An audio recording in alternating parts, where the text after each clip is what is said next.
Good morning po, Sec. Yung nag-start na po yung hearing ni Senator Amy Marcos regarding the arrest of former President Duterte, and in her opening speech, she said, ganito na ba ang nangyayari ngayon? Isinuko natin si Rodrigo Duterte sa dayuhan na parang wala siyang sariling bayan. And she also said, since when the Philippines became a province of The Hague, kung kaya gawin sa dating Pangulo, sino na lang ang susunod? Does Malacanang want to respond? Okay.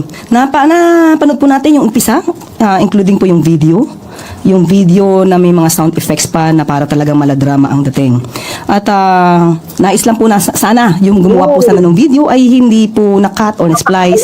Napakita rin po sana kung paano naharas ang kapulisan habang isinasagawa po, no? Ang pag-aaresto o yung pagsiserve ng warrant of arrest kay dating Pangulong Duterte. Sa ating palagay, naging hindi kompleto, no? Yung paglalahad, lalong-lalo na sa video. Okay, sabi niya, bakit natin isinuko ang Pilipino ba o dating Pangulo? Ang dating sa isang dayuhan. Ito naman po ay nasa batas. RA 9851. Hindi po natin nilalabag ang anumang batas. Kung mayroon pong dapat na managot, katulad ng sinabi natin, hindi po ba dapat lamang na panagutin?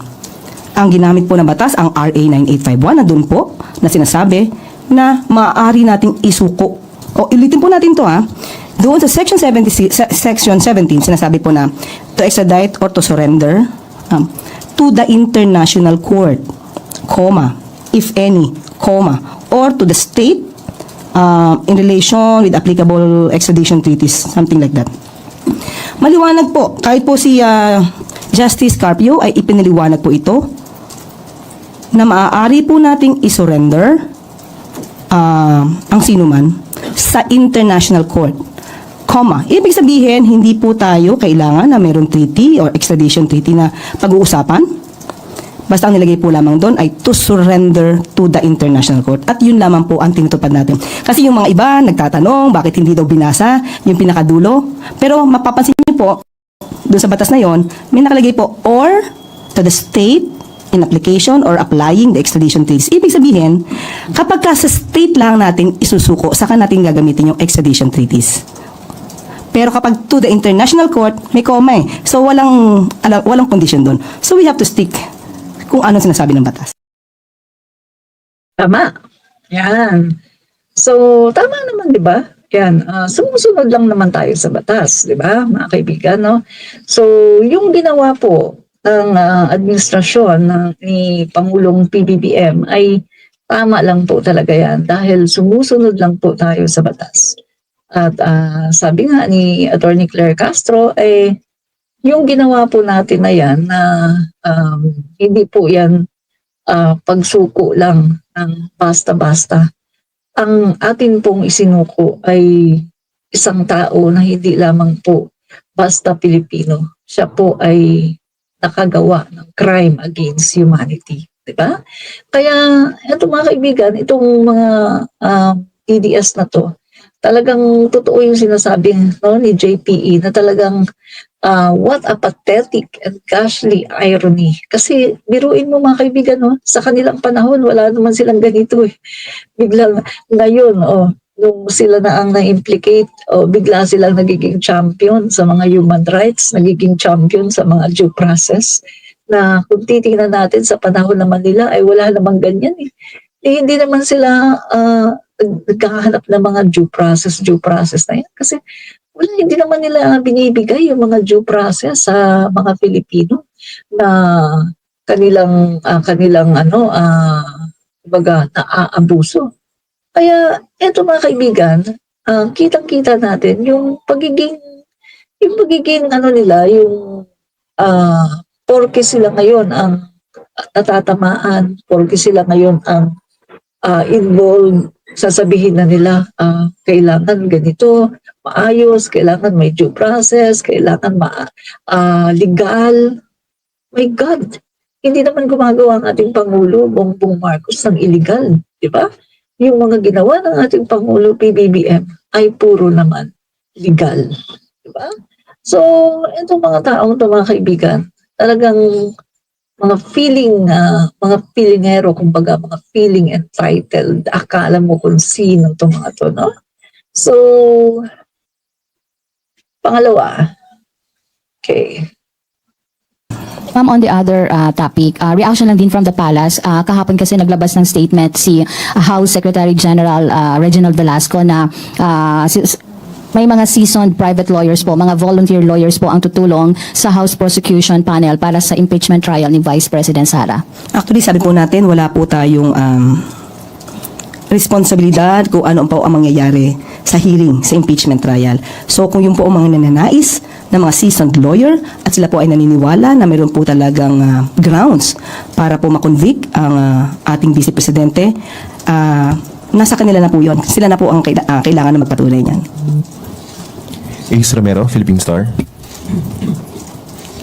Yusek, good Tama morning. dyan May si please Paul. elaborate on Tama your ka po. statement that the President still trusts the Solgen despite his decision to recuse from the habeas corpus cases in relation to the arrest of the former President. Why does the President still trust the Solgen? Nung tinanong ko po siya kung magre-resign po si Solgen, ang sabi niya, hindi ko hinihingi ang pagre-resign niya. So yun lang po yung sinabi niya. So nandun pa rin po yung trust niya kay Solgen Leonardo Guevara. Do we have any idea what were the considerations of the President in saying that given that some sectors are criticizing the top government lawyer for his decision? Yun lang po kasi ang aking nadinig mula sa Pangulo, kaya hindi ko po madadagdagan. Sinabi lamang po niya na hindi naman po niya pinagre-resign. Salamat po. Mayroon naman kasing kumbaga may malaking dahilan si Solgen Guevara at ito ay papabor pa rin yan sa gobyerno. Hindi lang maintindihan ng mga DDS sa ngayon, no? Hindi nila maintindihan, ang akala nila maganda yung akala nila pabor para sa kanila yung ginagawa ni Solgen Guevara. Pero hindi nila alam na yung ginawa po ni Solgen Guevara ay pabor yun sa gobyerno at hindi sa kanila. No? Minsan talagang ang mga DDS hindi talaga nag-iisip. No? Basahin ko lang yung comment ni Fatty Espina. Ang sabi niya, nung binalahura ng mga Dutertes ang kapatid, ang ama niya, ni wala siyang masabi na nahimik ang animal na Amy na yan. Siguro may bahong tinatago ang mga Dutertes kay Amy kaya takot at sunod-sunuran sa mga Dutertes. Something smelled fishy kay Amy. Yun nga, no? Ito nga ang nakakapagtaka kasi kita nyo sa panahon na ang kanyang ama ay huhukayin, no? Pinagbantaan na huhukayin ang kanyang bangkay at ipapatapon daw sa West Philippine Sea. Pero wala tayong narinig kay Amy na pagtatanggol ni isang salita. At nung pinagbantaan naman si PBBM na yung sabi gigilitan daw, puputulan daw ng leeg, wala din siyang sinasabi. At nung binantaan naman ang kanyang anak, ang kanyang kapatid na Ichuchugi, si F. Elisa, at saka si Speaker Martin, wala pa rin siyang say. Di ba? At nung ito naman, mga kaibigan, itong impeachment naman ni Sara Duterte, marami ng mga iba-ibang mga sektor ng lipunan ang nagpupush sa Senado na bilisan na nila ang impeachment. Pero mukhang, guys, ano ba yan? Kapag tungkol pala sa hearing, sa pagtatanggol kay Sara, pwede pala. Pwede pala na magsipasok yung mga senador na yan. Pero kapag tungkol sa pag-uusig for accountability dito kay Sara Duterte ay hindi ko pwede. Kailangan after election pa. So hindi natin maintindihan itong mga senador na to kung bakit sila ganyan. Diba, mga kaibigan? Okay. Yung susunod. Okay. Question lang po from the palace regarding sa recent survey na nagsasabi po na 51% ng mga Pinoy pabor po na panagutin si ex-PRRD sa pagpatay po sa na may kaugnayan sa war on drugs. Masaya rin po tayo na majority po ng taong bayan ay naniniwala sa naging action po ng pamahalaan patungkol po sa issue na yan. May mga nakita po rin tayo na yung iba ay undecided, yung iba ay hindi well informed of the situation. So, sa ngayon po, lalo po natin paigtingin ang ating pagtatrabaho para po masawata ang fake news dahil malamang po yung iba po na hindi pa po naniniwala sa ginawa ng pamahalaan ay dahil naniniwala sila doon sa fake news na kumakalat. So masaya po tayo na suportado po ng taong bayan ang ginawa ng pamahalaan. Yes, yes.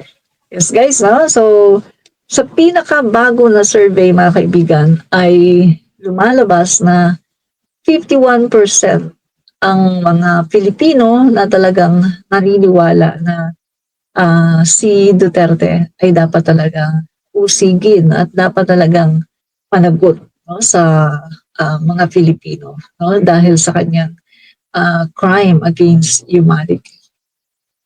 Tingnan ko nga kung ito ba yun. Ayan, ito yun eh. Kaso hindi siya kita. Mayorya ng mga Pinoy naniniwalang dapat panagutin si Duterte. Sandali, tanggalin lang natin yung ano. Hindi kita tuloy. Okay.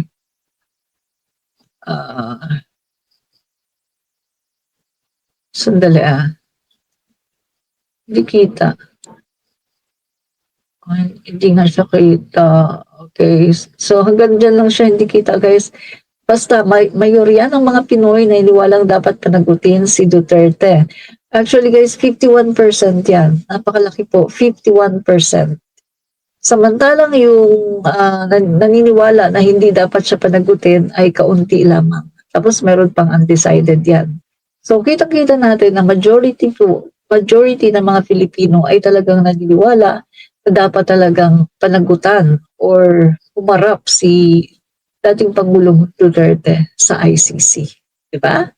So, yan po mga kaibigan. Good morning. Ma'am, sabi po ni Senator Bato de la Rosa, kinukonsidera niya na magtago imbes na sumuko sakaling maglabas na ng warrant of arrest ang ICC laban sa kanya. Ano pong masasabi ng Malacanang dito? Nakakapagtaka lamang po na siya ay dati pang PNP chief.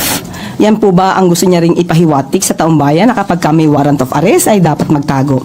Hindi po talaga tayo magtataka kung bakit natagalan na sumuko or nahuli ang dating si Pastor Kibuloy. Well, anyway, sabi po natin, hindi natin sinasang-ayunan ang ganung klase pong paniniwala at kanyang nais gawin. Hindi po ito makakabuti sa mga kababayan natin na mismong leader natin ay hindi haharapin ang anumang kaso o complaint na naisampa o maisasampa laban sa kanya. At hindi po ba sabi natin parang siya nga yata ang medyo umiwan sa kay dating Pangulong Duterte considering na hindi siya pumunta sa Hong Kong kasama sa nila. Hindi po ba dapat ang kaibigan ay walang iwanan? Ma'am, kung sakali pong gawin niya ngayon na may warrant of arrest na at magpatulong ang Interpol, hahanapin po siya ng PNP? Kailangan po.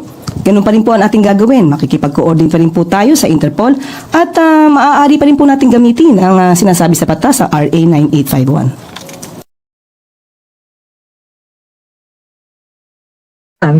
So, ayan guys, no? Itong mga Duterte, no? Itong mga DDS, yan po ang hilig nila. Magtago. Magtago. Yan po ang hilig nila. No? Si VP Sara noon, pinapapunta, iniimbita sa Senado, sa Kongreso, ayaw niya, no? Ayaw niyang sumagot sa mga tanong sa kanya. Tapos pumunta nga siya isang beses, pero ang ginawa niya, pinagtuturo-turo niya yung mga kongresista, tapos kung ano-ano mga pinagsasabi niya, inakusahan niya lahat, mga kaibigan. Na siya daw ay pinupolitika, nagmayabang, mga kaibigan, no? Tapos nung mga susunod na hearing, hindi siya pumunta. Tapos hindi rin pumupunta yung kanyang mga empleyado, inutusan niya na huwag kayo pumunta. Tapos nung bandang huli, pumunta siya, pero anong ginawa niya? Nagmayabang. Diba? Nanggulo. So, kitang-kita natin, yung mga ugali ng mga Dutertes at ng mga DDS. Diba? O katulad na lang ni Roque. O, saan si Roque ngayon? Nagtatago. O, si Arnie Tevez. O, di ba nagtago din? Si Bantag. O, ganun din. Si Kibuloy. O, nagtago din. Matagal bago lang huli. So, eto na po talaga mga kaibigan, ang kalakaran ng mga DDS. O pati yung mga vloggers nila, mga influencer nila, nagtatago mga kaibigan. So, Sa pagkakaalam ko, parang bukas yata magkakaroon ulit ng hearing yung TRICOM na sa pagkakaalam ko, bukas yung guys na iimbitahan yung mga vloggers and influencers ng mga DDS, yung mga hindi nagsipunta, at ewan ko kung bukas magsipunta. So, guys, alam na natin, pag mga DDS, mga Dutertes, magtatago yan. Yan ang kanilang ugali. Magtago. Kasi may mga kasalanan. Kasi kung wala silang kasalanan, lalabas sila. Hindi sila magtatago. Ganun lang yun kasimple, mga kaibigan. Kung wala kang kasalanan, hindi ka magtatago. Lalabas ka. Kasi alam mo kung paano harapin ang lahat ng mga katanungan. Diba? Yun yung mga kaibigan. Kaya itong mga DDS na to, itong mga Dutertes na to, lahat yan mga kaibigan, may mga tinatago yan. Kaya ayaw nilang humarap sa mga otoridad. Katulad nung inimbita si Sara Duterte sa NBI, hindi rin siya pumunta. Pangalawang imbitasyon, hindi rin siya pumunta. Tapos ito mismo si Rodrigo, inimbitahan niya na kasi kinasuhan niya ni Castro. Hindi pumunta. Pangalawang beses, hindi na naman pumunta. Yan ang mga Dutertes, yan ang mga DDS, mga duwag. Duwag sila mga kaibigan. Wala silang face para humarap ng harap-harapan kasi alam nila na hindi nila kayang sumagot dahil silang lahat ay nagsisinungaling at alam nila na sila ay mga sinungaling. Yan. Saan lang sila magaling? Saan lang sila matapang? Sa online. Pero pag sabihin mong harap-harapan na, wala na. Saan lang sila matapang? Sa traiduran. Sa traiduran. Kasi pag nagtatraidor sila, ganun kaagad. Pero pag sabihin mong harap-harapan, wala yan. Mga duwag yung mga yan. Inborn yung kanilang pagiging duwag. Diba? Yan mga kaibigan. No? So, walang makakaangal na mga DDS dito kasi totoo ang sinasabi ko na sila ay mga duwag. Kasi meron silang history na lahat sila nagtatago. Diba? Lahat sila nagtatago. Kapag may mga kaso, nagtatago. Okay, ano pa? Good morning. Ma'am, sabi po ni Senator Bato de la Rosa, kinukonsidera niya na magtago. Like ma'am, latest data from COMELEC shows an improvement in the election security sa bansa. Bumaba po yung bilang ng mga area sa Pilipinas na nakaharap sa election-related threats. What does this say about the government's effort po when it comes to peace and security, especially with the upcoming election? Tayo po ay, yan din po ang ninanais ng administrasyon. Makipagtulungan tayo sa lahat ng ahensya. At para po magkaroon po tayo, especially sa election, at maging credible po ang mangyayaring election sa susunod na May 2025. By next week, ma'am, magsisimula na rin po yung campaign for the local post. Maybe you have a call to the local candidates. Ano po, sorry, hindi ko pa nadinig yung dulo. By next week po, magsisimula na po yung campaign for the local post. Maybe what's the Malacanang call po for the local candidates? Ang nais lamang po natin ay maging mahinahon sa kanilang pangangampanya, maging maayos, maging makatotohanan sa kanilang mga sasabihin. Huwag po sana silang magsagawa ng anumang pananalita na magkikreate pa ng kaguluhan. Yan. So, good news, di ba, mga kaibigan, na anong petsa na. Pero yung mga violence related sa election ay napaka-minimal. Ibig sabihin, talagang na-maintain ng Marcos administration ang peace and order sa bansa at nababawasan na talaga significantly yung mga krimen at saka yung mga tao na mga lawless. Kasi nga, ang Pangulo natin, live by example. Ang Pangulo natin ay masunurin sa batas, isang Pilipino na talagang pag sinabi niya, ito ang batas, kailangang sumunod, talagang sinusunod. Kaya ngayon ang mga Pilipino ay mas marami ang nagiging obedient. Sino lang naman ang hindi sumusunod ngayon? DDS. DDS lang naman At saka mga Duterte. Sila lang naman ang hindi sumusunod. Di ba? Pero halos lahat ng mga Pilipino ngayon ay marunong sumunod sa batas at merong disiplina. Diba? quick follow-up. I wonder if you have talked to the president about the hearing. How does he feel that his sister leads the hearing about the legality of the arrest of former president? Napag-usapan po yan at kung ano man daw po ang gagawin na paghihiring sa Senado, hindi naman po natin tututulan dahil para ipakita sa taong bayan na tayo po ay sumusunod lamang sa batas. Kapag ka po kasi nagtatago, ayaw makipag-usap, lahat ng mga officers niya ay sasabihin walang alam, mas lalo tayong magpapakita na na may tinatago tayo. So yung mga dating nagagawa noon, panahon, na hindi pinapapunta ang mga cabinet members pag pinapatawag sa Senado, hindi po yan gagawin ng Pangulo. Para lamang po tayo sa katotohanan at maipakita kung ano ba ang ginawa natin ng naaayon sa batas. But isn't this in a way awkward or slap on the administration considering that, well, Senator Amy is also an admin candidate? Hindi po ito sampal sa pamahalaan. Baka po it's the other way around. Tumpak, no, mga kaibigan, no? So yan po ang ginagawa ngayon ng ating pamahalaan. Hindi po pinipigilan ang mga cabinet members. Kita nyo naman, mga high-ranking officials, mga cabinet members ni PBBM, pero talagang pumunta at talagang nag-take ng oath. Kasi nga, wala naman kinatatakutan ang pamahalaan ni PBBM dahil wala naman talaga silang nilabag na batas. Mamaya makikita natin ng mga kaibigan, no, yung papalabas natin mga kaibigan, yung hearing sa Senate, no, unti-unti at pagkatapos ating kokomentuhan, no, mga kaibigan. Bago po yung sinabi naman ni Senator Aimee na since when did we become a province of The Hague? Gusto po bang magbigay ng reaksyon ng Malacanang dito? Hindi po natin ninais na maging probinsya ng kahit anuman. Dahil po tayo ay isang independent country. Hindi po natin ninais na maging probinsya din po ng Fujian, China. Never natin inisip yan na maging probinsya tayo ng anumang bansa. Nagpapatupad lamang po tayo ng batas at kung yun po ang sinasabi po ni Senator Amy, siguro yan lamang po ang paniniwala natin dahil kahit po sa panahon ngayon ni Pangulong Marcos, hindi natin sinusuko ang anumang karapatan natin sa West Philippine Sea. Siguro doon naman po makikita natin na hindi po tayo, hindi natin ibibigay ang anumang karapatan natin kahit kanino man. Yan, sunog na sunog si Amy Duterte, mga kaibigan, no? Tama nga naman si Attorney Claire Castro, no, si Yusek, na sa panahon ni Duterte, wini-wish nga niya na maging province of China tayo. At sa panahon ni Duterte, ang Davao ay sister city ng Xinjiang. Diba? Yes, mga kaibigan, sister city ng Xinjiang province ng China.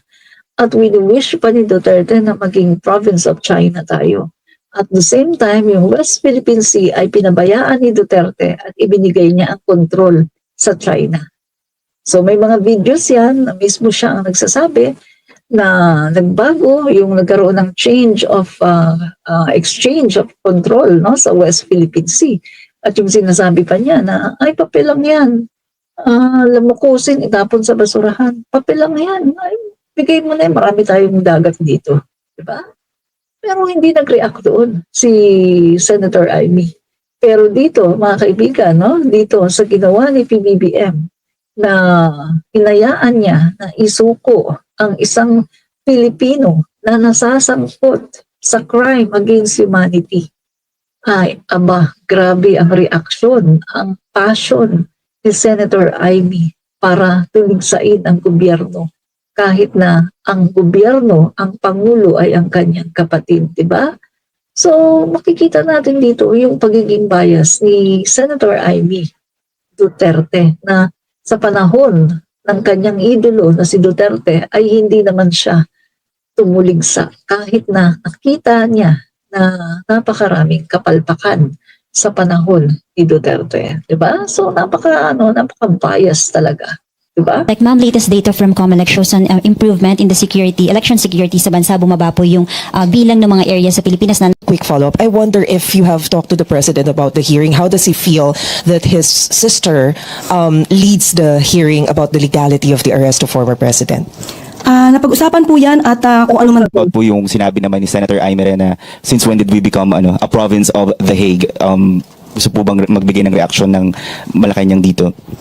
Hindi po natin ninais na maging probinsya ng kahit anuman. Dahil po tayo ay isang independent country. Hindi po natin ninais na maging probinsya din po ng Fujian, China.